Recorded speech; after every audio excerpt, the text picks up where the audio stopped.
Selamat malam Romuante, selamat datang di PD Kanisius. Selamat malam.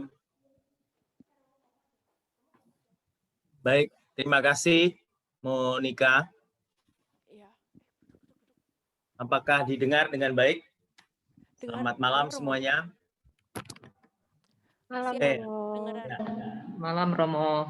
Malam. Nah, pada malam ini kita PD Santo Petrus Canisius membahas tentang iman dan adat, ya, iman versus adat, atau bagaimana Gereja Katolik menghormati adat istiadat yang ada dalam kehidupan masyarakat dimanapun kita berada, terutama di Indonesia yang sangat plural dan multikultural yang ada di Indonesia. Nah, saya mengambil dasar teks kitab suci untuk menjadi fondasi kita berbicara tentang iman Katolik berhadapan atau dalam konteks kultur yang ada di Indonesia maupun kultur yang ada di dunia secara umumnya. Terutama konteks liturgi perayaan iman dalam kultur yang disebut inkulturasi, ya. Nah, itu. Nah, teks kitab suci yang menjadi dasar adalah Injil Yohanes bab 1 ayat 1 sampai dengan 14, 1 sampai 14. Bab 1 ayat 1 sampai 14. Firman yang telah menjadi manusia. Lengkapnya bab 1 ayat 1 sampai dengan 18, tapi intinya 1 sampai dengan 14. Saya membaca untuk Anda. Jadi kalau ada yang baca, kalau membawa Alkitab, bisa dibuka firman yang telah menjadi manusia, Yohanes bab 1 ayat 1 sampai dengan 14. Pada mulanya adalah firman, dan firman itu bersama-sama dengan Allah, dan firman itu adalah Allah. Ia pada mulanya bersama-sama dengan Allah. Segala sesuatu dijadikan oleh Dia, dan tanpa Dia tidak ada suatu pun yang telah jadi dari segala yang telah dijadikan. Dalam Dia ada hidup, dan hidup itu adalah terang manusia. Terang itu bercahaya di dalam kegelapan, dan kegelapan itu tidak menguasainya. Datanglah seorang yang diutus Allah, namanya Yohanes. Ia datang sebagai saksi untuk memberi kesaksian tentang terang itu, supaya oleh Dia semua orang menjadi percaya. Ia bukan terang itu, tetapi Ia harus memberi kesaksian tentang terang itu. Terang yang sesungguhnya yang menerangi setiap orang, sedang datang dalam dunia. Ia telah ada di dalam dunia, dan dunia dijadikan olehnya, tetapi dunia tidak mengenalnya. Ia datang kepada milik kepunyaannya, tetapi orang-orang kepunyaannya itu tidak menerimanya. Tetapi semua yang menerimanya diberinya kuasa supaya menjadi anak-anak Allah, yaitu mereka yang percaya dalam namanya. Orang-orang yang diperanakkan bukan dari darah atau dari daging, bukan pula secara jasmani, mau oleh keinginan seorang laki-laki, melainkan dari Allah. Firman itu telah menjadi manusia dan diam di antara kita, dan kita telah melihat kemuliaannya, yaitu kemuliaan yang diberikan kepadanya sebagai anak tunggal Bapa, penuh kasih karunia dan kebenaran. Demikianlah Injil Tuhan, terpujilah Kristus. Ya. Jadi, sabda Tuhan hari ini menjadi dasar berbicara tentang iman berhadapan dengan kultur atau budaya atau adat. Firman itu adalah sabda Allah dan Allah sendiri. Ketika kitab Kejadian bab 1 penciptaan, kisah penciptaan, Allah bersabda menciptakan terang, lautan, kemudian bumi, isinya, dan pada akhirnya sampai dengan puncaknya yaitu manusia sebagai gambar dan citra Allah. Jadi seluruh alam semesta diciptakan oleh Allah melalui firman-Nya, dan firman itu menjadi manusia. Maka seluruh budidaya, seluruh kebudayaan, seluruh kultur, seluruh cara manusia memuji, memuliakan, menyembah Allah, ya, Allah dalam agama maupun dalam kerakyatan. Jadi ada dua hal sebetulnya, agama yang kalau Indonesia resmi ada 6, tetapi agama kerakyatan atau populer itu banyak sekali, ya, ada Kejawen segala macam, di Sunda juga ada, di mana-mana, di Flores, di Papua, di mana-mana ada, ya. Itu agama populer, agama kerakyatan yang ada dalam masyarakat, yang ada dalam desa atau budaya, yang sudah dari sejak sebelum adanya agama Kristiani datang itu sudah dihayati. Ketika Tuhan menciptakan itu, manusia dan seluruh kebudayaan itu, jadi Allah menciptakan apa yang disebut dengan berdasarkan firman itu. Nah, sekarang budaya itu berkembang oleh karena pemikiran manusia, oleh karena konteksnya di mana dia berada, ya, tidak sama semuanya. Nah, lalu apa kaitannya dengan iman? Ya. Karena iman Kristen itu datang misalnya ke Bali, orang beragama Hindu Bali, sebelumnya adalah Hindu dari Jawa, ya itu sudah ada sebelum kekristenan atau iman Katolik. Kita sebelum lahir, dia sudah ada, gitu. Nah, ketika iman itu datang berjumpa dengan boleh dikatakan agama populer kerakyatan ini. Ingat, Tuhan menciptakan dengan firman-Nya. Berarti firman itu ada dalam diri kultur, budaya, masyarakat manusia itu sendiri. Hanya apakah manusia firman itu tinggal? Nah, apakah benih firman itu tinggal dalam diri manusia, dalam kultur, dalam budaya atau tidak? Ada yang ya, ada yang tidak. Seperti benih ditaburkan itu, kan ada yang jatuh di pinggir jalan, di batu-batu, di semak duri, di tanah yang subur, ya. Itu semua. Nah, sekarang kita lihat. Mudah-mudahan saya bisa sharekan bahan saya. Ini share.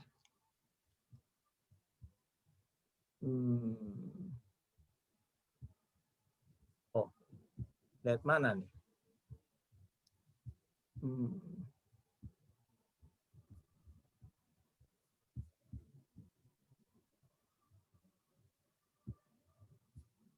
Saya harus share.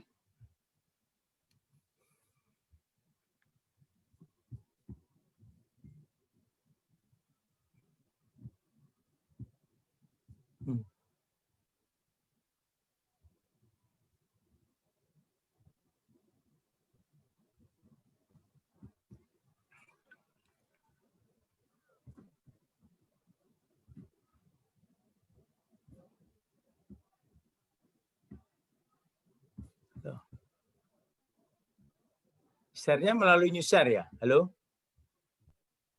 Advance. Share komputer, optimize. Saat ini sih sudah tershare Romo, share screen-nya. Ini kita lihat desktop-nya Romo sekarang. Ya, sekarang masuknya ke anu. Oh ya, oke, sekarang saya lihat dokumen, ya. Udah lihat ya? Sudah lihat, Mo. Nah, sekarang ada. Nah, ini lihat. Kelihatan, Mo. Mungkin Romo nanti sisa F5 aja, Mo. Ya, oke. Bisa ya? Masih loading. Ya, terlihat, Mo. Aman. Ya. Secara etimologi, ya, adat itu berasal dari bahasa Arab yang berarti kebiasaan, ya, kebiasaan.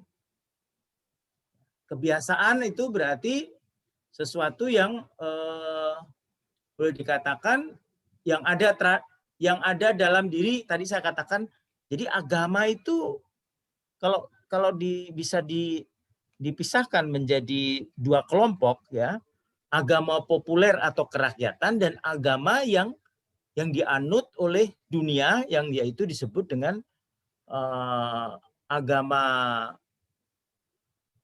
yang tumbuh dari timur daerah Palestina, yaitu agama yang percaya akan adanya satu Allah seperti Yahudi, Kristiani dan Islam, ya. Dan agama-agama lain kembang di dunia, kalau di Indonesia ada 6, tapi agama populer itu sudah ada. Dan di mana di dalamnya juga ada sebuah apa yang disebut dengan kebiasaan-kebiasaan. Nah, dapat didefinisikan bahwa adat, ya, definisi adat itu perbuatan yang dilakukan berulang-ulang lalu menjadi kebiasaan yang tetap dihormati orang, maka kebiasaan itu menjadi adat karena kebiasaan. Nah, dalam gereja itu juga ada kebiasaan, ada tradisi, ya toh. Nah, kita kan beriman juga ajaran gereja itu nanti itu sumbernya bukan hanya kitab suci, tetapi juga ada tradisi. Nah, adat merupakan kebiasaan yang tumbuh dan terbentuk dari suatu masyarakat atau daerah yang dianggap memiliki nilai yang dijunjung serta dipatuhi oleh masyarakat pendukungnya. Nah, sedangkan adat istiadat itu kumpulan lain dengan adat. Jadi harus kita bedakan adat dengan adat istiadat, ya. Adat istiadat itu kumpulan tata kelakuan yang paling tinggi kedudukannya. Karena bersifat kekal, terintegrasi sangat kuat terhadap masyarakat yang memilikinya.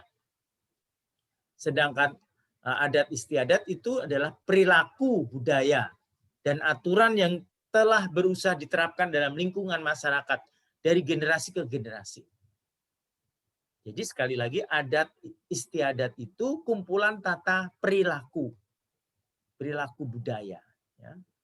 Adat istiadat menjadi ciri khas suatu daerah yang melekat sejak dulu kala dalam diri masyarakat yang melakukannya. Adat istiadat himpunan kaidah sosial sejak lama ada telah menjadi kebiasaan dalam masyarakat. Misalnya adat istiadat bagi orang-orang kalau kita di Bali bahwa orang-orang di Bali memiliki adat istiadat di mana orang yang lahir itu harus sesudah lahir itu ada upacara namanya nelubulanin atau 3 bulan. Nah, itu juga menjadi suatu kebiasaan yang terus-menerus menjadi suatu kebiasaan yang diakui dan menjadi kaidah sosial. Ya. Bahwa dalam kehidupan adat itu orang laki-laki bekerja, perempuan yang membersihkan rumah tangga, itu semua menjadi kebiasaan adat istiadat. Atau semacam apa yang disebut dengan kebiasaan gotong royong seperti itu, ya. Kalau gotong royong orang Bali pagi itu bapak-bapak kerja bakti, ya, sorenya ibu-ibu kerja bakti yang nyampat, yang nyapu.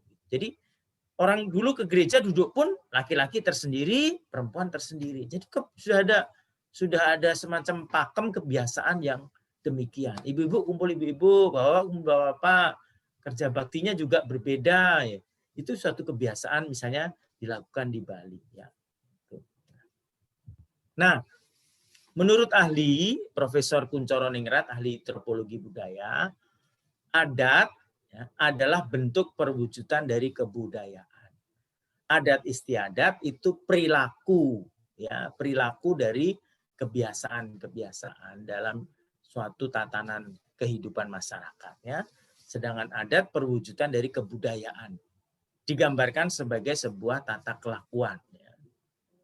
Adat merupakan norma, aturan yang tidak tertulis, akan tetapi keberadaannya sangat kuat.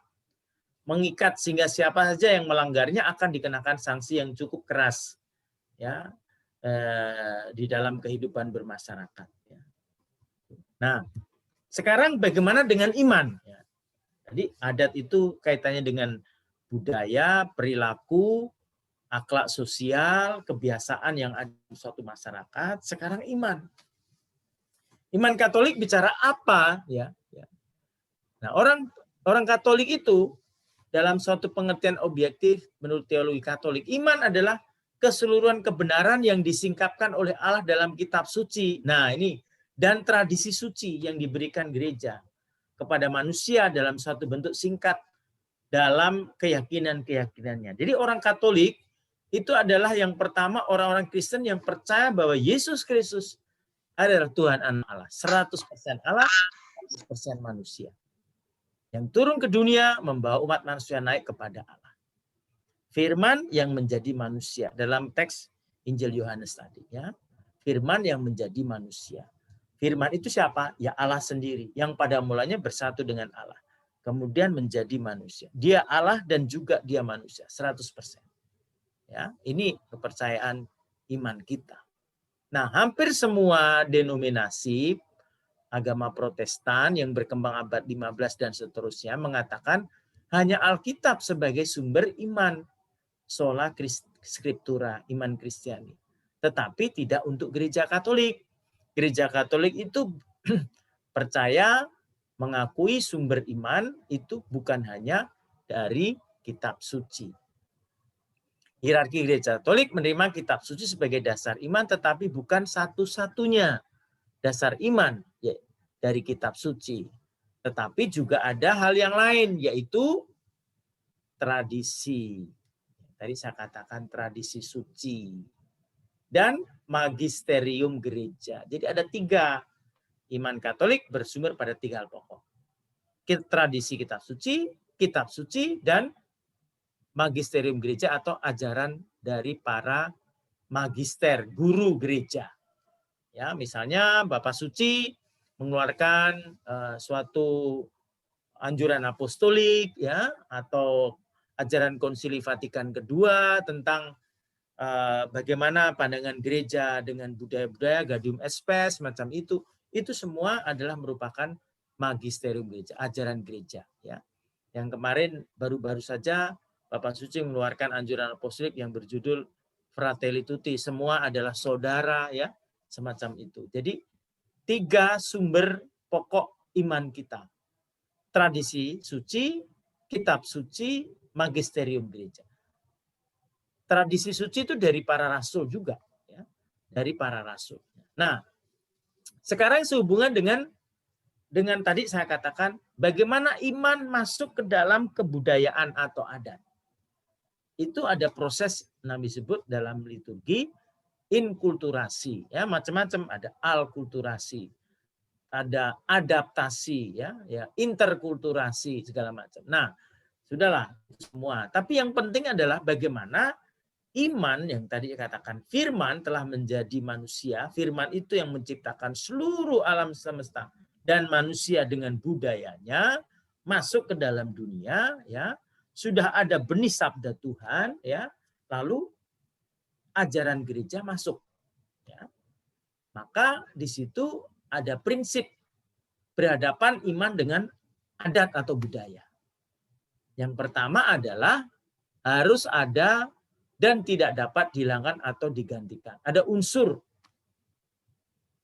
Jadi ada unsur pokok yang harus ada dan tidak dapat dihilangkan atau digantikan.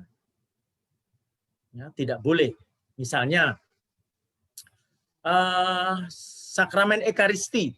Ya, itu hosti tidak bisa diganti dengan roti biasa, dengan roti sari roti misalnya. Atau anggur. Anggurnya harus khusus dengan dia punya volume alkohol, berapa persentase alkohol itu tertentu dan di fermentasi maupun diolah dengan prosedur tetap yang tertentu, tidak sembarang. Nah, tidak bisa diganti dengan anggur yang lain gitu, ya. Jadi itu ada unsur yang harus ada dan tidak dapat dihilangkan atau digantikan. Ada unsur pokok. Maka ketika bertemu dengan kebudayaan, unsur pokok ini harus tetap ada. Unsur itu harus mampu menjaga persatuan gereja seperti tadi, roti dan anggur. Harus dapat mempersatukan gereja.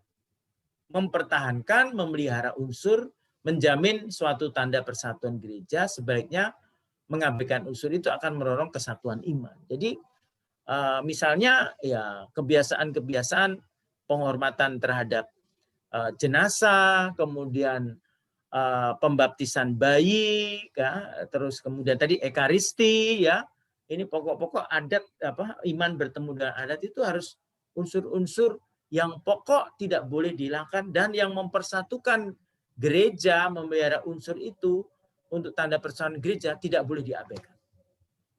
Sehingga ketika iman berjumpa dengan adat, ya, terlalu menjadi sebuah kebiasaan atau liturgi atau paraliturgi atau upacara yang secara Katolik tetapi dicampur adukkan dengan adat, itu bisa menjadi merongrong kesatuan iman. Kok berbeda gitu. Nah, ini harus. Yang ketiga adalah harus ada kontak hidup dengan Kristus Tuhan, pengantara satu-satunya bersifat universal. Menjamin relasi bahwa perayaan itu hubungan relasi manusia dengan Tuhan sendiri. Dan yang keempat ada sakralitas, suasana perayaan yang memungkinkan para peraya, orang-orang yang merayakan mengalami kehadiran Allah. Ada sakralnya. Ya. Jadi tidak boleh iman Katolik berjumpa dengan adat kebiasaan itu menjadi sebuah ajaran sebuah liturgi yang disebut inkulturasi, ya, itu membuat tidak sakral. Bagaimanapun adat gereja harus menghormati adat kebiasaan, ya. Tetapi tidak semua adat kebiasaan itu bisa diterima sesuai dengan ajaran pokok iman kita. Yang tentunya tadi itu unsur-unsurnya tadi. Kalau merongrong kesatuan dengan Tuhan, tidak ada sakralnya, ya itu tidak bisa. Itu harus ada. Jadi disitulah letak perjumpaannya. Apa yang disebut dengan apa yang disebut iritasinya itu apa, ya, irisannya mana yang bisa dikatakan bisa diambil, karena adat ada nilai-nilai yang baik, kan itu akhlak toh, itu aturan akhlak moral dari sosial, hidup sosial, kebiasaan yang baik, kan firman itu juga ada kebaikan dalam kultur budaya itu, hanya sekarang mana yang sesuai dengan iman Kristiani, mana yang tidak, ya, itulah terjadi perjumpaan. Nah, prinsip kelima, ada keterlibatan, ada partisipasi. Ada forma materia sakramen. Ada unsur yang langsung berkaitan ajaran resmi gereja universal. Jadi itu. Maka kita menghadapi kebiasaan adat itu, kita hormat, tetapi kita juga harus hati-hati kalau mengikutinya. Apakah prinsip-prinsip pokok tadi diikuti atau tidak. Yang tadi saya jelaskan itu ini nomor 3 dan 4. Menjamin kontak hidup dengan Kristus dan sakralitas. Ya, sakralitas. Adakah suasana sakral? Ya, itu ya, harus dipegang baik-baik. Nah, ini beberapa kasus yang mungkin pernah disampaikan, ditanyakan pada saya dari Monik, jadi kemudian juga mungkin nanti kita diskusi, ya. Pertama adalah apa? Orang meninggal boleh tidak dibawa ke gereja? Jawabannya adalah boleh. Ya, kebiasaan gereja itu ada tiga tempat upacara. Ya, pertama itu di rumah sakit karena dia meninggal, atau di rumah duka, ya, atau bahkan mungkin di rumahnya sendiri, ya. Lalu didoakan di sana, dibawa ke gereja. Setelah didoakan di gereja, misa, lalu dibawa ke tempat penguburan atau krematorium, di sana didoakan lagi. Jadi menurut saya kebiasaan ataupun liturgi dalam penghormatan terhadap orang yang meninggal, liturgi pemakaman orang meninggal itu ada unsur di mana jenazah itu dibawa ke gereja. Tapi kadang-kadang orang dari rumah sakit langsung ke kuburan, tidak ke gereja lagi. Lalu ada di rumah duka itu adalah tempat mereka untuk misa misalnya. Bisa juga, tapi sebenarnya boleh, tidak ada yang dilarang. Persoalannya adalah ya, ketika orang meninggal itu di dalam desa kebiasaan orang Bali, orang meninggal itu dianggap sebagai sesuatu yang kotor atau letih, yang mengganggu hubungan Trihita Karana ini, yaitu 3 kebajikan filsafat hidup umat Hindu Bali, kebahagiaan parahyangan, hubungan dengan Tuhan, dengan manusia pawongan, dengan lingkungan adalah Palemon. Jadi kalau ada orang meninggal, ya apalagi itu hari bagi orang Bali ada hari tertentu yang tidak ada perayaan itu dianggap sebagai sesuatu yang kotor. Maka kadang ke gereja menjadi kesulitan, ya. Kadang juga dibawa ke rumah juga kesulitan bagi desa adat di mana kebiasaan ataupun adatnya kuat gitu ya. Ada tempat yang nggak kuat juga, yang kuat dalam arti sangat kaku, tapi ada yang plural, boleh, nggak apa-apa, itu ada. Saya pengalaman umat yang meninggal, saya itu ada yang bisa, ada yang enggak, ya. Kita harus menghormati ya kebiasaan adat mereka, ya, meskipun bagi kita orang Katolik semua hari itu hari baik, dan orang meninggal itu bukan sesuatu yang kotor, tapi sesuatu yang alami yang terjadi dalam diri manusia. Nah, sekarang bagaimana caranya kita mengakselerasi, menyeimbangkan, membuat kompromi antara orang yang meninggal dengan adat kebiasaan ini. Maka terjadilah harus dibuat komunikasi yang baik. Karena itu gereja Katolik mestinya punya apa yang disebut rumah duka, rumah tempat di mana singgah jenazah sebelum dimakamkan. Itu pentingnya. Yang bisa diterima oleh desa adat. Gitu. Nah, keselarasan tadi orang yang meninggal itu mengganggu keselarasan dari hubungan antara Tuhan, manusia, dan kehidupan. Apalagi pada saat itu sedang perayaan besar. Ya. Sebetulnya ada perayaan di mana sama seperti dalam gereja Katolik, ya. Hari Raya Paskah misalnya tidak boleh diadakan apa yang disebut dengan perayaan perkawinan, atau ada orang meninggal lalu terus mungkin dibuat untuk hari yang lain gitu, untuk tidak bisa saat itu, ya, orang meninggal misalnya. Terus orang menikah, ada yang mengatakan, atau ada yang lebih baik tidak, misalnya Prapaskah itu di mana nuansanya kita harus berpuasa tapi ada perkawinan dan sebagainya. Semacam itu, ya, sama saja sebetulnya dengan kebiasaan adat di mana orang Bali bahwa hari tertentu boleh, ada hari itu tidak boleh gitu. Karena liturginya begitu, ya. Jadi orang Bali itu punya liturgi juga, tiap hari itu apa, dan gereja Katolik juga ada tiap hari itu apa. Jadi sama, dan itulah yang disebut dengan tradisi yang harus dihormati. Nah, yang kedua, doa untuk arwah atau orang meninggal 40 hari. Ya, itu sering juga ditanyakan, ya. Bagaimana kebiasaan? Nah, kebiasaan ini kebiasaan orang Yahudi atau bangsa Israel, ya. 40 itu kan punya makna yang boleh dikatakan makna yang syarat dengan simbol peringatan atau peristiwa Allah mengantar bangsa Israel keluar dari perbudakan di Mesir, ya. 40 hari di mana Yesus digodai atau dicobai di padang gurun oleh setan. 40 hari sesudah Yesus bangkit naik ke surga, ya. Jadi angka 40 itu sesuatu angka yang bagi orang Yahudi, bangsa Israel itu sesuatu punya makna. Nah, kalau gitu kenapa 40 hari? Nah, itu ada maknanya tadi. Ada orang berdoa itu kan ada 3 hari, 7 hari, 40 hari, 1 tahun, kemudian 3 tahun atau 1000 hari. Itu juga merupakan tradisi, ya. Kalau ditanya kenapa 40, ya itu tadi ada maknanya. Karena orang juga begitu kan. Orang Tionghoa 168 punya arti, punya makna. 888 punya arti, punya makna. Semacam itu, ya. Itulah semua yang harus dihormati oleh iman Katolik. Tapi bukan menjadi suatu iman, kepercayaan, bukan pokok, ya. Beda menghormati dengan kepercayaan atau iman yang diimani atau sesuatu pokok iman kita, beda, ya.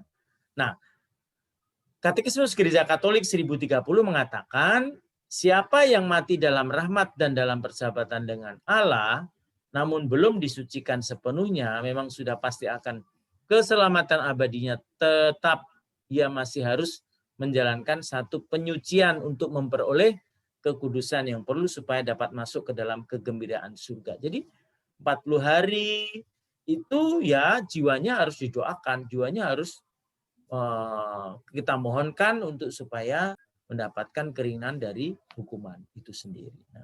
Nah, sekarang dari sini apakah bisa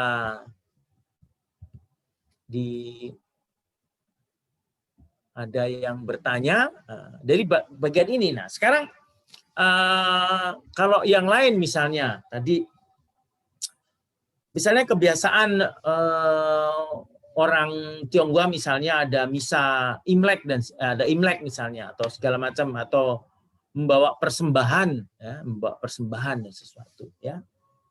Bagi iman Katolik, ya itu kalau saya ya, jadi gini, iman Yesus kan pernah bersabda, anggur yang baru harus diletakkan di dalam kantong yang baru. Artinya saya jadi orang Katolik itu harus kantong saya, pikiran, perasaan, badan saya harus baru. Yang lama saya tinggalkan, saya mengenakan wadah baru, kantong baru sebagai manusia baru, dibaptis baru. Meskipun saya orang Bali, saya orang Jawa, saya orang Batak, saya orang Timor, saya orang Flores, saya orang mana saja, ya. Itu semua kan di dalam diri saya ada sebuah kebiasaan dari nenek moyang, keluarga, orang tua saya. Ketika saya menjadi orang Katolik, itu ditinggalkan, saya menjadi baru. Tetapi saya tetap menghormati kebiasaan dari orang tua, nenek, atau keluarga besar yang memang sudah ada, gitu. Tapi kan saya harus pakai anggur baru Yesus yang datang itu di kantong saya yang baru. Jangan sampai di sini hatinya ini masih pakai yang lama. Jadi bisa jadi orang Katolik itu juga percaya kepada Kristus, berdoa, tetapi dia masih ada sesuatu yang ya harus hormat begini, harus bawa begini, harus menyalakan sesuatu dan sebagainya. Nah, ini yang menurut saya terjadi apa yang disebut dualisme, ya, atau sinkretisme, dicampur adukan jadi satu iman. Jadi enggak, menurut saya enggak. Kalau kita mau menjadi orang Katolik harus totalitas, 100%. Jadi semua manusia lama saya tinggalkan, saya jadi orang Katolik yang baru, manusia baru dalam Kristus Yesus. Ya, Tuhan sendiri mengatakan bahwa semua anggap rugi, tidak ada gunanya karena pengenalanku akan Kristus. Kristus hidup dalam diriku. Tapi sekali lagi saya tidak boleh menghakimi adat kebiasaan yang mungkin bertentangan dengan iman saya. Saya tetap harus menghormati, ya. Menghormati dalam arti toleransinya itu ada, gitu. Tidak menghakimi, ya. Itu harus dilakukan. Nah, sampai di sini prinsipnya harus ada. Ya, saya kira itu karena ada umat yang tanya juga, boleh bawa kopi, bawa apa, rokok, bawa apa itu untuk sajian untuk jiwa-jiwa. Saya bilang, ya memang mungkin orang karena pandangannya orang meninggal itu masih makan, orang masih merokok, dia masih hidup di dunia seperti kita makan, dia kasih makan juga, gitu. Pikirannya kan begitu, kebiasaan. Padahal kalau saya ya jadi orang Katolik enggak. Orang meninggal, dia menghadap pengadilan di surga, dia masih berdosa dalam api penyucian, dia harus kita doakan. Sudah mohon kerahiman, sekarang indulgensi, ya berdoa untuk mohon kerahiman Allah dari hukuman dosa itu sendiri. Tidak perlu kita kasih minum kopi. Dulu waktu saya masih kecil, nenek, kakek saya itu dikasih itu toh. Terus kopinya kan penuh, lama-lama nurun, lama-lama kan setengah gitu. Saya, wih, diminum ini rupanya ya, gitu padahal enggak. Itu kan karena panas, lama-lama kan turun gitu. Kadang ada orang juga bilang, Romo, boleh nggak persembahan itu kita makan sesudah diberi untuk persembahan itu terus dimakan. Ada orang Katolik bilang, enggak mau. Kita orang Bali sendiri, orang Bali yang beragama Hindu sendiri mengatakan, kalau ngasih saya orang Katolik, saya keluarga di Bali, dia katakan ini sukle atau tidak, ini apa bersih ataukah sudah dibawa persembahan. Kalau dibawa persembahan enggak dikasih ke kita, enggak. Tapi yang bersih kan ada kalau bawa sesuatu itu kan ada yang belum, itu memang untuk dimakan bukan untuk persembahan, itu ada. Begitu, dia silakan nggak apa-apa. ya gitu. Nah itu yang terjadi. Dan kita di Gereja Katolik Bali juga bawa persembahan. Kalau di katedral, di apa kurang lah. Kalau di Tangep, di Tuke, di Palasari itu bawa persembahan. Persembahan gebogan, ada kopinya, ada gulanya, ada apel, kadang ada apa, itu dipersembahkan waktu persembahan misa, ya udah itu milik Romo, Romonya makan gitu. Kalau ada mesinnya minta negasi nggak apa-apa gitu. Tapi itu kan persembahan, ya, bukan untuk sesuatu dewa-dewi atau ilah yang lain, tidak, itu persembahan. Sama seperti kalau kita bawa persembahan di gereja kan, nanti Natal kamu bawa persembahan apa? Petrus Canisius untuk Romo kan gitu ya. Nah, itu macam gitu ya. Ya, jadi itu mungkin jelas ya. Halo, Monik, jelas? Kalau ada bertanya silakan, karena saya tidak tahu apa yang menjadi persoalan. Saya mungkin meraba-raba seperti itu tadi ya. Jadi itu, terutama kebanyakannya itu, intinya itu, saya jadi orang Katolik, kantong saya harus baru, anggur baru dalam diri saya. Yang lama saya tinggalkan, saya menuju ke hidup baru. Seperti itu. Sama seperti dilahirkan kembali. Adat saya tetap hormat, saya tetap menghormati, tapi tidak boleh justifikasi itu tidak baik, tidak boleh. Karena bisa jadi ada nilai-nilai yang baik yang bagi kita perlu untuk hidup saya sebagai manusia yang secara moral penting. Oke? Halo? Terima kasih, Mo. Ya. Terima kasih Romo. Romo. Ada Nela ya. Ya.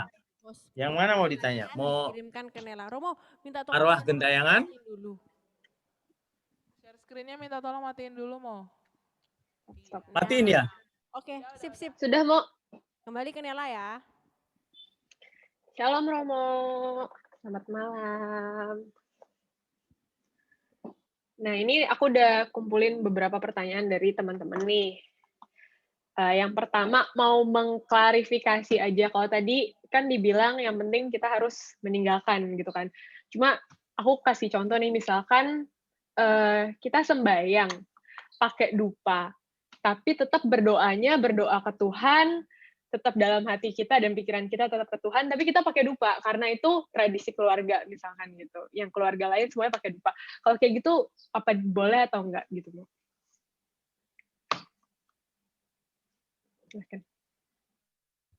Pakai dupa lalu kemana ini? Kasih kemana? Ke Bunda Maria, ke sakramen, taruh di mana itu? Biasa Dalam sih kalau agama itu ada simbol-simbol yang hampir sama. Air. Semua hampir agama butuh air. Orang Islam wudu pakai air, membersihkan diri. Itu seperti orang Yahudi masuk ke perjamuan, Yesus kan dia, loh, kamu kok enggak cuci tangan, cuci kaki, ikut itu. Sama. Kita juga pakai air untuk menyucikan, membersihkan. Dupa kita pakai tribul, toh. Siapa yang mesinar di sini itu digunakan. Untuk apa? Supaya doa kita membumbung tinggi, diterima Allah. Dupa. Apa-apa. Lilin, hampir semua ada lilin. Pakai, ya toh. Nah, simbol-simbol itu ada. Jadi kecuali Protestan karena dulu dalam sejarah itu mereka nggak menggunakan simbol-simbol. Ya, karena itu tidak ada, salib saja kosong. Kalau gerejanya kan kosong. Kalau kita simbol penting. Simbol itu perlu. Simbol itu menandakan sesuatu yang saya lihat gitu. Kalau ada Bunda Maria, simbol kehadirannya, bukan patungnya, tapi saya melihat dia. Seperti foto kita, foto pacar saya, foto suami istri dari papa mama kita, dan sebagainya harus ada di dompet dalam hati kita. Itu simbol. Saya pakai rosario, ya itu simbol. Ini adalah simbol. Jadi ini simbol kekatolikan. Ini juga simbol kolar. Jadi boleh dalam beragama, beriman, merayakan iman, simbol itu perlu. Karena kita itu simbolik juga. Saya begini simbol, ya toh? Hidup kita adalah simbolik.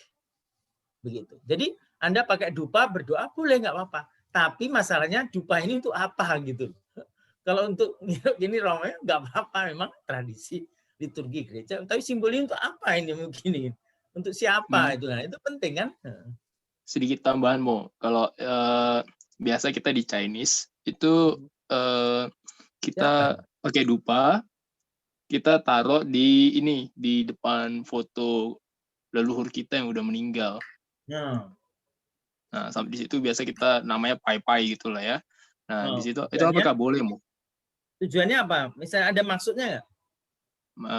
Maksudnya sih mungkin lebih, saya sih kurang paham. Cuma itu lebih ke mendoakan mungkin ya. Ya kalau mendoakan nggak apa-apa. Seandainya saya nggak pakai pun juga nggak apa-apa, toh. Baik. Kalau mendoakan ya. Jadi Anda harus tahu kegunaan tujuan dari menggunakan simbol itu.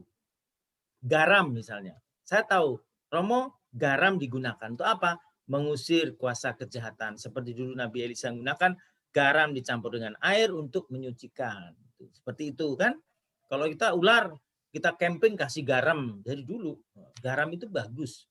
Membersihkan, mematikan. Kita di laut mati, garam semua, mati semua kehidupan. Ya, karena garam memang fungsinya untuk itu. Ya.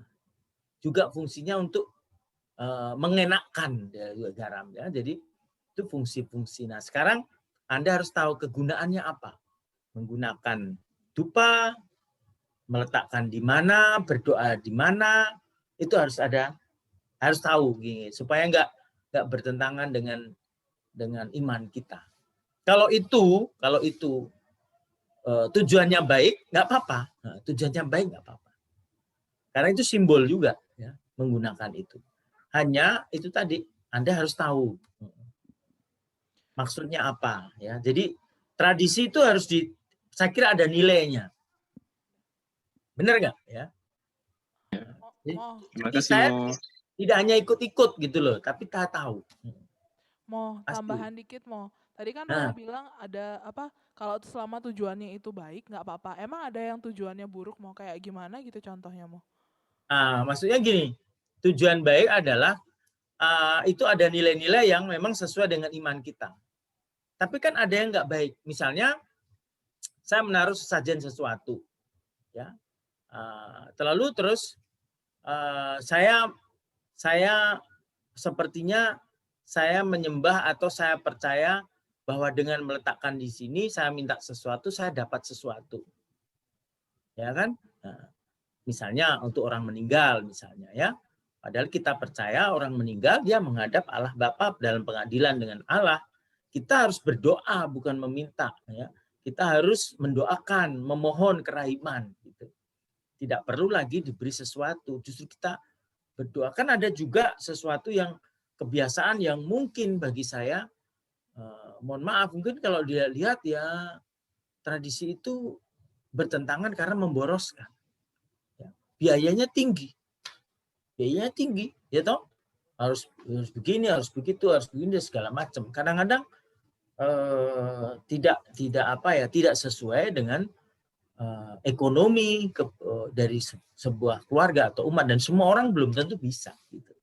Nah ini yang jangan sampai itu adat membebani kehidupan orang atau kesejahteraan manusia begitu. Jadi itu kan sesuatu yang sebetulnya kita hormati, yang harus ditata dengan baik begitu.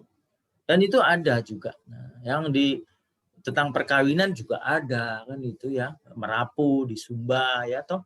Itu ada di mana yang sebetulnya bertentangan, misalnya punya istri banyak dan sebagainya, itu kan terjadi juga gitu. Nah sekarang kita sadarkan gitu, kita gereja Katolik monogami bukan poligami semacam itu, ya toh. Jelas ya? Mau tambahan dikit, mau. Tadi kan mengenai dupa, ini membahas tentang orang meninggal. Jadi memang ada beberapa orang yang kalau misalnya berdoa itu pernah ada yang menyebut misalnya siapa gitu, ada si A lah sudah meninggal gitu. Terus keluarganya dia berdoa itu ngomongnya ke si A gitu. Itu gimana ya, Mo? Maksudnya misalnya si A ini sudah almarhum, sudah meninggal. Si A ini udah meninggal, kemudian keluarganya itu berkumpul dan dia tujuannya memang mendoakan si A itu, tapi ujung-ujungnya dia seperti berdoa kepada si A gitu loh. Jadi kayak menyebutkan ya si A kita minta semoga kita dikasih berkat apa bla bla bla gitu. Itu gimana Mo? Dengan ajaran gereja? Ya dulu saya masih kecil juga kalau doa di depan itu mau ujian itu ya nyekar atau apa, Mbah tak tolong Mbah supaya lulus nilainya baik dan sebagainya tuh. Enggak, kita harus berdoa sih Mbah ini supaya ini kok malah saya minta tolong dia kan gitu. Kita harus yang hidup ini mendoakan gitu. Dulu saya ikut-ikutan juga begitu sebelum Katolik kan gitu ya. Kan keliru gitu ya. Kita harus minta kepada Tuhan sumber kehidupan kita kan itu, dan melalui pengantaran satu-satunya yang besar adalah Yesus Kristus kan itu saja. Yang lain enggak. Jangan manusia itu diangkat seperti Tuhan Allah gitu loh. Atau jangan tadi kan hal yang baik menghormati dia tapi bertentangan dengan iman kan gitu. Saya berdoa untuk orang meninggal bagus, tetapi jangan sampai dia orang yang meninggal itu menjadi tumpuan seperti Tuhan gitu kan, tadinya tidak sesuai kan begitu. Padahal kita harus mendoakan dia supaya beristirahat dalam keabadian kan gitu. Nah ini harus disebut diskresi, harus dipertimbangkan. Tadi kan apakah ada kesakralan bertentangan dengan iman persatuan gereja atau tidak dan sebagainya. Itu harus menurut saya harus juga ya, harus dipahami juga. Ya. Ada lagi yang lain? Ini pertanyaan berikutnya dari teman kita yang lain, Mo. Ada yang nanya, tadi kan kalau Romo bilang misalkan makanan habis sembayangan itu kan kalau bisa jangan dimakan gitu kan. Tapi ini banyak yang misalkan ada yang bahkan tinggal bareng sama keluarga yang Hindu. Terus kalau misalkan Galungan Kuningan kan banyak tuh lungsurannya banyak. Ya, tuh. Mau nolak juga nggak bisa gitu. Dan yang Chinese pun begitu, ada yang sembayang Imlek misalkan. Jadi gimana itu, Mo? Ya kan saya tadi bilang kalau sudah dipersembahkan, ya itu menurut saya itu ada yang sukle, ada yang bersih, ada yang bersihkan. Mereka tahu kalau waktu saya masih enggak ini baik kok, ini bersih untukmu dan segala macam gitu. Tapi ada yang dimakan juga. Kalau nggak tahu, saya nggak tahu ya tadi apa, ya udah nggak apa-apa gitu. Tetapi kebiasaan itu kan sesuatu yang ada yang orang Katolik, enggak, sama sekali enggak. Karena apa? Boleh dikatakan ya mungkin dia merasa ini kan sudah apa ya, sebetulnya persembahan itu agama itu semua ada persembahan, ada pengorbanan lah gitu ya.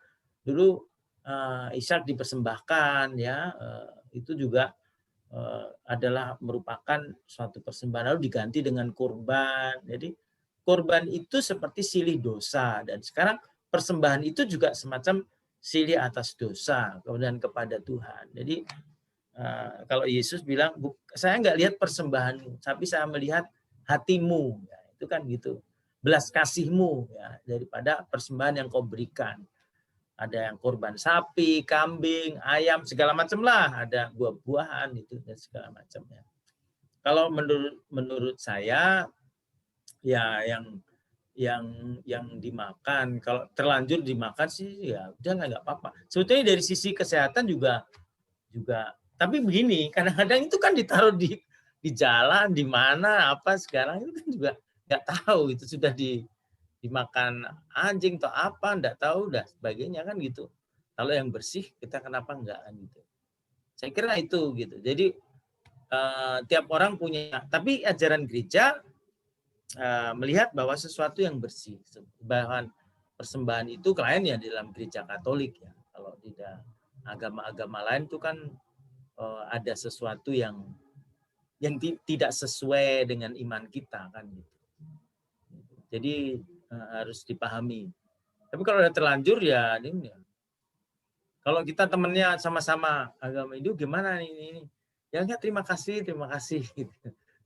Mohon maaf, terima kasih gitu ya. Kalau mereka sih jawab apa makan gitu. Tapi kalau udah mau tidak tahu makan ya sudah nggak. Karena kan saya nggak gitu kok, nggak apa-apa. Yang penting kan dari sisi kesehatan juga itu bersih. Dan nah, menurut saya begitu ya. Jadi bagaimana persembahan yang sudah diberi lalu kita ambil lagi, itu juga nggak enak lah. Saya sudah beri lalu saya ambil lagi. Ada lagi? Makasih. Ya. Terus ada juga yang nanya, kalau nerima tirta dari keluarga Hindu ketika sembahyang itu boleh nggak? Soalnya kayaknya keluarga deket gitu. Jadi kayaknya, dekat ya. Kalau nerima ya kita terima. Saya juga, kalau misalnya orang ini saya berkati, mereka minta berkat ya, nggak apa-apa gitu. Tapi menurut saya terus saya ikut apa namanya, ikut minum, terus saya apa ini ya itu. Terus kalau ditanya, kamu melakukan itu untuk apa? Apa hubungan dengan iman? Kan nggak ada. Nah, lalu untuk apa kan gitu? Kalau saya ya, maaf saya rasional untuk apa kan gitu. Kalau saya mendoakan ya itu. Kalau diberkati, didoakan nggak apa-apa. Karena dia mendoakan untuk saya. Tapi kalau saya berpartisipasi, nah itu menurut saya sudah dualisme gitu loh. Tidak boleh kita dualisme. Katolik 100%. Makanya tadi kantong ini harus baru. Jangan sampai kantong ini masih lama gitu. Jadi harus ada dalam diri kita. Karena kadang-kadang kan gitu juga ada. Yang masih percaya gitu. Oh, di situ di pohon mangga ada orangnya. Ya, kalau orang duduk di situ ada orangnya. Takut harus. Karena ada orang Katolik itu sebetulnya dipenuhi kuasa Roh Kudus, apalagi Petrus Canisius, nggak akan diganggu. Tapi kalau Anda tidak beriman ya bisa jadi juga diganggu, tergantung. Jadi itu pandangan saya ya. Nggak alam ini baik semua, harus buat begitu. Terus mau ada pertanyaan lagi. Kalau misalkan Feng Shui itu kan mengenai energi gitu ya. Ya. Nah, kalau misalkan dalam membangun rumah atau bisnis kita berpedoman pada Feng Shui, apakah boleh?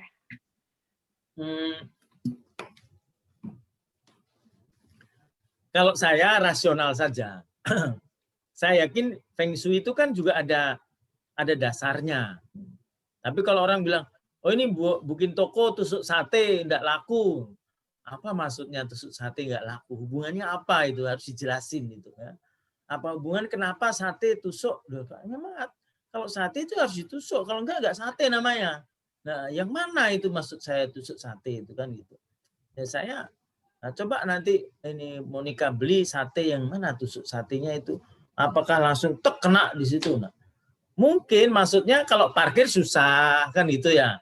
Terus kalau mau mampir mau beli aduh terganggu bisa kecelakaan kan itu. Rasionalnya mungkin itu gitu, bukan percaya karena apa Feng Shui atau tusuk sate itu, enggak, mungkin rasional itu bisa dimengerti gitu. Jadi harus ada rasionalitas. Jadi iman Katolik itu iman yang ada rasionalitasnya. Iman yang punya pertanggungjawaban akal budi, harus.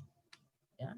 Nah, itu perlu, makanya Anda harus belajar anggota PD Petrus Canisius tentang, kalau saya tanya kenapa Anda memakai tanda salib? Mengapa Anda menggunakan rosario? Anda harus bisa secara rasional mempertanggungjawabkan iman Anda. Itu penting. Demikian pula kalau kita menggunakan tusuk sate, Feng Shui atau apa, harus Anda pertanggungjawabkan maksudnya apa gitu. Kalau itu secara rasional bahwa oh ini berbahaya nih, itu tidak perlu tusuk sate, saya tahu gitu kan gitu ya. Ngerti nggak maksud saya? Tidak mesti harus. Nah, misalnya ini, bangun tangga itu harus 21 cm, nomor 4 nggak ada kan, 1, 2, 3 lompat, 5, 6. Terus saya bilang, apa ya, kenapa? Gitu, kenapa 4? Nah, kepercayaan semacam itu menurut saya bertentangan. Gitu. Padahal sebetulnya nggak apa-apa. Gitu. Katanya angka 4 mati, betul ya? Ya, macam itu. Apa yang mati? 4 mati. Nggak tahu saya. Kalau saya nggak percaya nggak apa-apa. Kan itu. Itu loh maksud saya. Jadi rasionalitasnya sesuai, harus ada. Bahwa Tuhan menyelamatkan kita semua, ada. Kematian itu ada di tangan Tuhan. Kedatangan Tuhan juga kita nggak tahu kapan. Yang penting kamu bijaksana bawa pelita. bacaan hari ini. Nah, itu. Lanjut, mau pertanyaan terakhir nih. Setiap kebudayaan, setiap daerah kan punya kebudayaannya masing-masing, termasuk musik daerah. Nah, apakah pemakaian musik daerah ini menjadi salah satu contoh kebudayaan yang sesuai dengan iman Katolik? Dan di sisi lain, Tuhan meminta kita untuk menggunakan segala yang kita miliki. Dari penjelasan tersebut, apakah segala kemampuan kita yang berkaitan dengan adat lokal menjadi penyembahan yang benar menurut iman Katolik?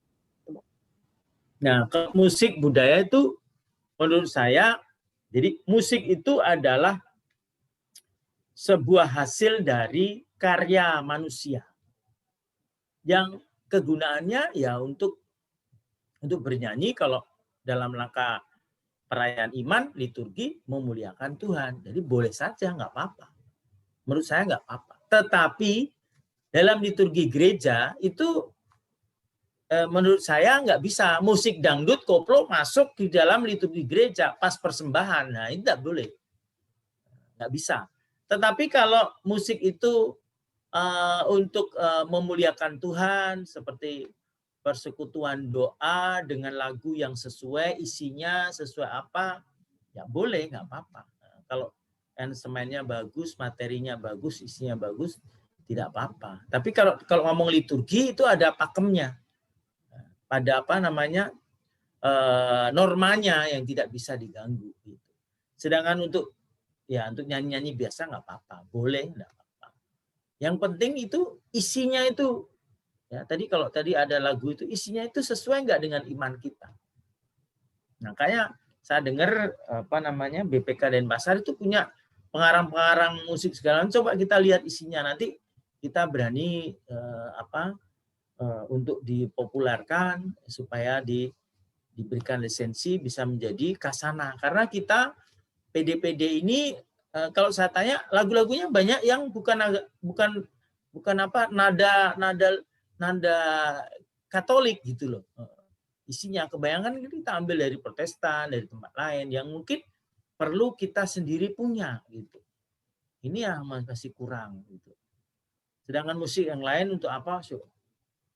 Tapi kalau liturgi enggak boleh, enggak bisa. Dia harus ada normanya, ya. Itu saya kira. Kalau musik enggak apa-apa, boleh kok. Angklung boleh, masuk gereja untuk nyanyi, bawalah persembahanku boleh, enggak apa-apa, boleh saja. Itu tadi inkulturasi ya. Tapi kalau dangdut, koplo, wah itu jangan itu. Enggak sesuai itu ya. Nanti bahaya, tidak boleh. Karena liturgi itu bukan pertunjukan itu loh. Ya, jelas. Oh. Ada lagi? Boleh nanya nggak? Boleh. Sorry ya. Terakhir. Kalau seandainya kan di Bali kan banyak tempat-tempat sembahyang. Tempat-tempat sembahyang yang dijadikan tempat pariwisata juga, contoh kayak Tirta Empul. Terus Besakih juga kan boleh nih didatengin untuk para wisatawan. Nah, boleh.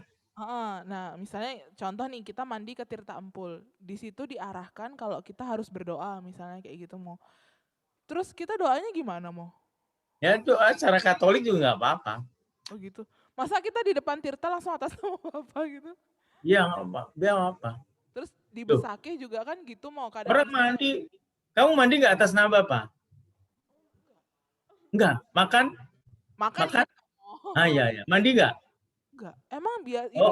Bawa mobil atas nama Bapak? Ya kalau mau pergi kemana, iya. Tapi kalau mandi enggak mau. Kalau orang Flores mandi atas nama Bapak terus gayung air set. Iya. Oh iya tak. Itu. Naik mobil atas nama Bapak. Iya. Panjat kelapa, takut jatuh atas nama Bapak. Loh, bener kamu nih. Iya bagus. Tanyain temanmu tuh. Saya orang Flores mau. Iya. Atas nama Bapak artinya dalam nama Tuhan, Bapa, Putra, dan Roh, saya melakukan sesuatu. Boleh. Ya kan? Nah, kan tadi juga atas nama Bapak, saya mau misa, mau pergi suster sembahyang, kita ikut sembahyang. Gitu. Mau makan apalagi, mau mandi, boleh.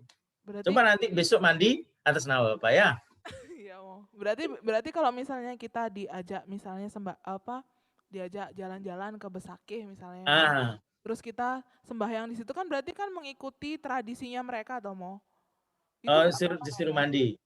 Enggak, disuruh itu terus di apa namanya itu Ya, yang itu enggak, nggak boleh gitu. Ya artinya enggak usah ikut itu. Kalau Oh, diajak mandi ya mandi seperti biasa aja. Kalau mulai oh. begini, mulai bawa kamu duduk di depan apa namanya pura atau kemana dan sebagainya, saya kira enggak gitu. Lebih Ya, baik jadi biar tidak dia usah. berdoa, saya mandi biasa aja mandi biasa gitu. Tapi kan kalau misalnya itu bagian dari touring gitu Mo. Kamu touring harus ikut mandi.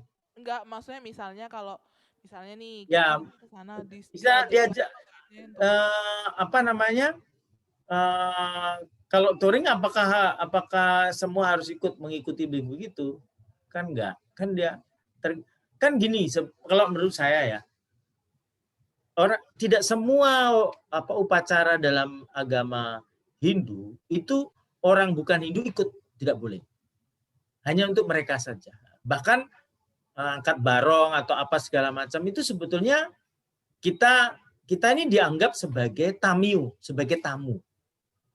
Nah, jadi kalau tamiu itu tamu. Jadi kita bukan orang yang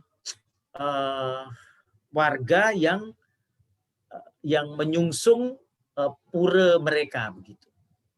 Jadi tidak wajib kita ikut. Sama seperti kalau orang bukan Katolik, Anda tidak wajib untuk ikut dalam perayaan Ekaristi. Kalau Anda di luar juga nggak apa-apa, gitu.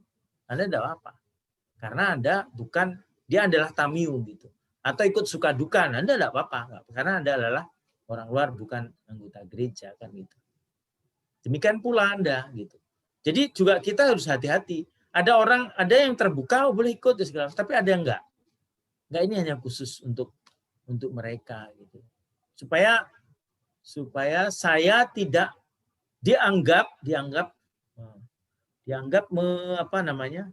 bisa juga mengganggu ya, karena kita nggak tahu caranya apa ya, orang lain buat begini kamu bingung buat begitu dan segala macam, kan jadi aneh gitu. Kan ada gerak-gerik yang harus sama gitu. Sama seperti di gereja, kalau semua berlutut Anda berdiri kan aneh jadinya nanti. Jadi kita tamu itu masuk ke dalam budaya orang. Kalau hanya pakai kamen, pakai pakaian biasa itu nggak apa-apa, itu aksesoris. Tapi kalau sudah masuk dalam upacara, menurut saya enggak. Jangan. Upacara itu sudah masuk dengan iman. Upacara, upekara itu liturgi perayaan iman. Itu sudah di luar dari keikutsertaan kita. Karena kita juga harus menghormati. Di samping itu kita beriman lain kan gitu. Jelas ya maksud saya gitu. Dulu kakek saya meninggal, ngaben, saya datang pakai kamen, pakai jubah umat Katolik saja, saya doakan secara Katolik, nggak apa-apa. Karena setelah itu secara Hindu, secara ngaben ya saya ikut jalan, nggak apa-apa. Jadi boleh saja.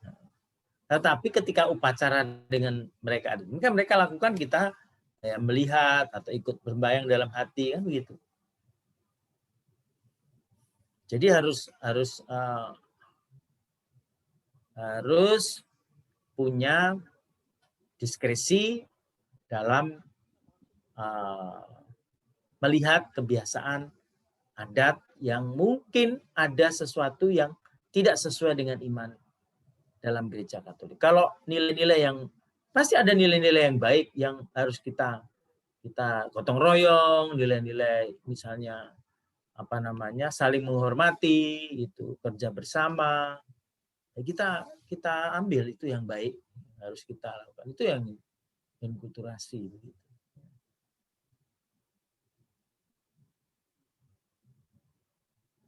Sudah.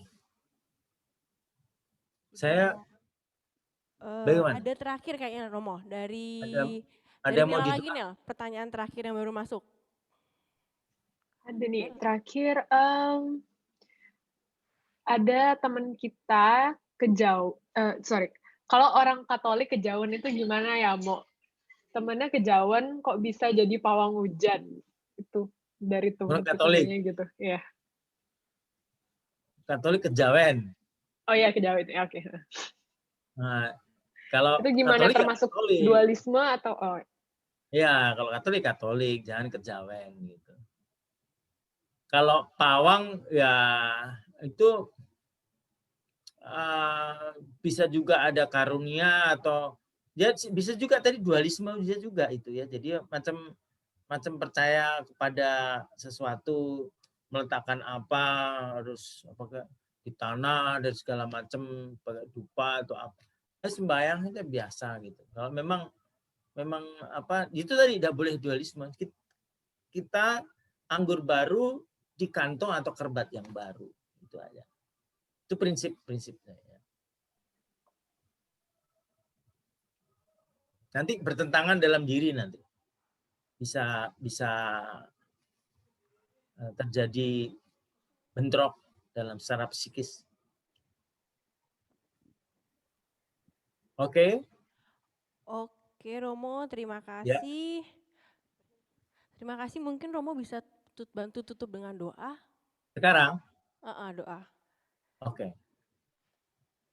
Mari kita bersatu dalam doa. Dalam nama Bapa dan Putra dan Roh Kudus. Amin. Allah Bapa yang penuh kasih, kami bersyukur atas segala anugerah yang Kau berikan bagi kami, karena Engkau memberikan Yesus Kristus, Firman yang menjadi manusia, yang tinggal di antara kami, yang menunjukkan jalan kebenaran dan hidup. Kami percaya dan yakin bahwa Yesus Kristus adalah Juru Selamat, penebus kami, dan kami percaya hanya melalui Yesus satu-satunya Juru Selamat. Dialah yang bersifat universal yang menyelamatkan kami. Semoga kami Engkau berikan kebijaksanaan seperti gadis yang bijaksana itu, yang selalu membawa pelita dan membawa buli-buli dengan minyak, supaya iman kami menerangi sesama, bahkan menerangi kehidupan dalam masyarakat, supaya kami berani juga memberi kesaksian hidup kepadamu. Biarkanlah kami beriman secara utuh dan total terhadap-Mu dan tidak bercabang, melainkan kami percaya dan yakin seutuhnya bahwa Yesus Kristuslah Juru Selamat dan Penyelamat dunia. Berkat-Mu kami mohon dari seluruh anggota Persekutuan Doa Petrus Canisius yang hadir di sini, semoga mereka tetap menyalakan iman mereka sampai kedatangan Putra-Mu yang kedua kali. Tuhan, ini kami sampaikan padamu dengan pengantaran Kristus Tuhan kami. Amin. Tuhan sertamu dan sertamu. Dilindungi dan dibimbing oleh berkat Allah yang Maha Kuasa, Bapa dan Putra dan Roh Kudus. Amin. Amin. Terima Terima kasih kasih. banyak, Romo Wante. Sampai jumpa. Selamat Untuk malam. pengajarnya.